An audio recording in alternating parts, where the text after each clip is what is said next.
Assalamualaikum warahmatullahi wabarakatuh.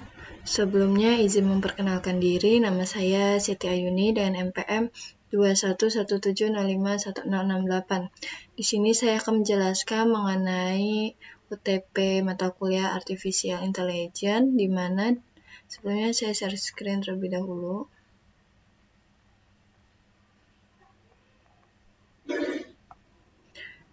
Nah, di sini sudah terlihat bahwasannya di sini saya memiliki dataset di mana datanya ini berisi tentang mengenai prediksi status perokok atau tidak gitu. Nah, di sini ada library yang saya gunakan di mana ada pandas, nampis, dan lain sebagainya. Nah, sebelumnya kita buka dulu datanya dengan cara membuat variabel dataset bdread CSV. Nah, di sini ada link datasetnya, dan di sini ketika di run, kita runtime dulu ya. Nah, ketika di run ini bakal tampil data-data yang ada di datasetnya. Oke, tunggu sebentar lagi di run.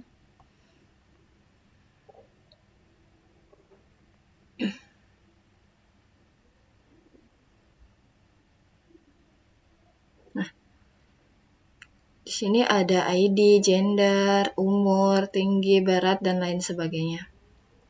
Nah, di sini saya mengambil 5 data teratas. Di sini ada gender, F ini untuk female, dan M ini untuk male. Dan di sini ada data-data lainnya. Nah, selanjutnya kita melakukan exploratory data, di mana di sini ada dataset.sep ini artinya kita akan mengecek apakah berapa banyak kolom dan baris yang ada di datasetnya itu. Di sini terlihat ya, di sini bahwasannya ada 55.692 dan 27 kolom. Nah, selanjutnya di sini ada dataset info, di mana dataset info ini akan menampilkan mulai dari kolom hingga tipe data kolom tersebut, dan di sini juga ada apakah data tersebut itu null atau tidak gitu. Nah, di sini nggak ada data null ya, cuman di sini tipe datanya itu berbeda-beda, ada integer, float, dan object.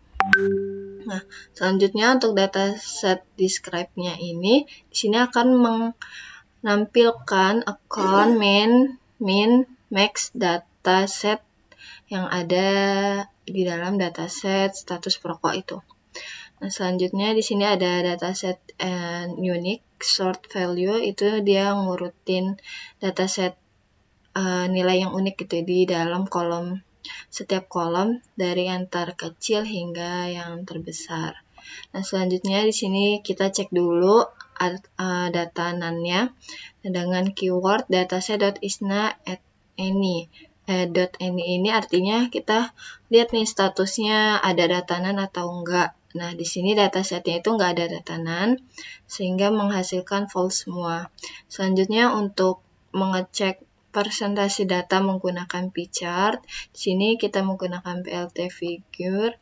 Nah, di mana di sini terlihat bahwasannya status 0 itu yang tidak perokok dan 1 itu yang perokok itu sebanyak yang 1 itu 36,729%, sedangkan yang tidak perokok itu 63,271% ya.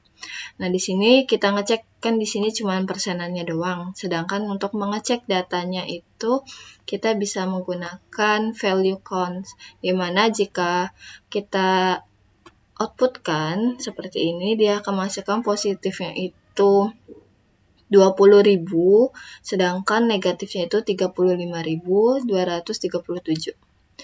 Nah, untuk proses selanjutnya itu ada pre-processing. Di sini saya mengubah nama kolomnya terlebih dahulu, yang tadinya ada satuannya, ada keterangannya, itu saya ubah menjadi, misalkan di sini ada hex cm, saya ubah menjadi hex doang, hex aja gitu ya, untuk mempermudah pembacaan kolomnya gitu.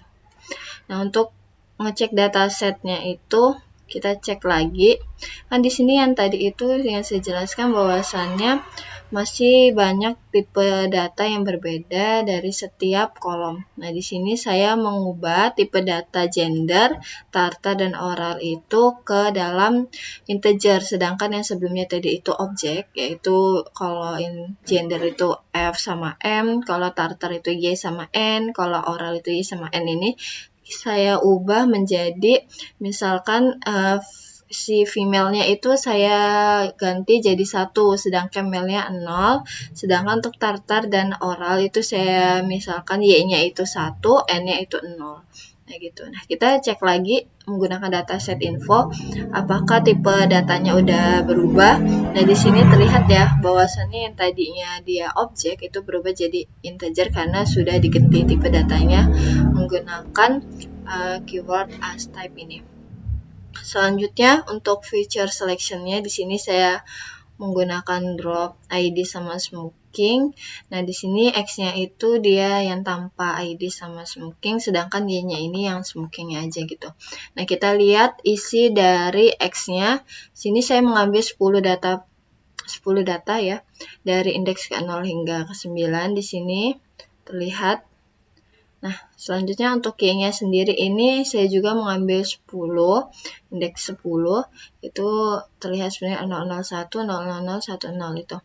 Nah, selanjutnya untuk proses split data sendiri saya menggunakan Xtrend sama Xtest, Ytest. Di sini saya menggunakan test size-nya 0,2. Kenapa? Karena data saya itu lebih dari 800 sesuai dengan ketentuan yang ada di ketentuan UTP AI sendiri. Nah, random data saya menggunakan 200. Selanjutnya untuk scaling data saya menggunakan mix-max scaler, di mana untuk Xtrend-nya itu kita menggunakan data scaler fit transform Xtrend, sama Xtest-nya juga menggunakan data scaler yaitu min-max scaler ini menjadi transform Xtest.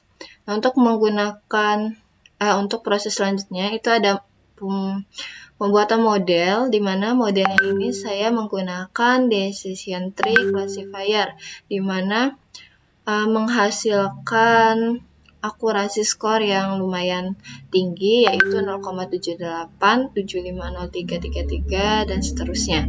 Di sini sebelumnya saya membuat modelnya dengan cara model fit Xtrend Ytrend, di mana decision tree classifier yaitu criterion entropy dan random state-nya itu 200. Nah, di sini ada predict trend, yaitu di mana model predict dari Xtrend, predict test itu model predict dari Xtest, dan jika di output kan jadi seperti ini.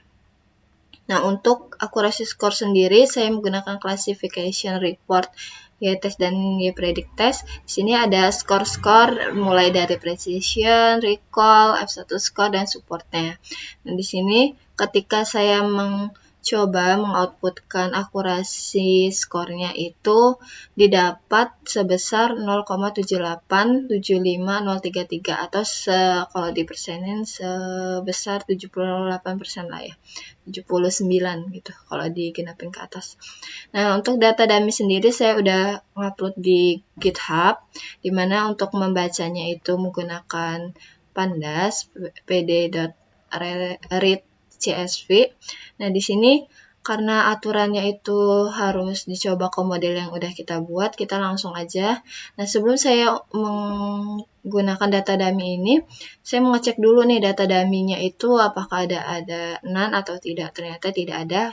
Nah, selanjutnya kita langsung aja ke modelnya, dimasukin ke modelnya gitu. Dicek ke modelnya dan didapat status dari data dummy itu sebanyak 10100, di mana menunjukkan bahwasannya jika data dummy dicek di model yang saya pilih, itu model decision tree, menghasilkan output status perokoknya itu 1, yang berarti dia positif, 0 itu tidak. Jadi 10100 ini hasil dari pemodelan dari data dummy itu sendiri. Oke. Itu saja yang dapat saya sampaikan, kurang lebihnya saya mohon maaf. Saya akhiri. Wassalamualaikum warahmatullahi wabarakatuh. Terima kasih.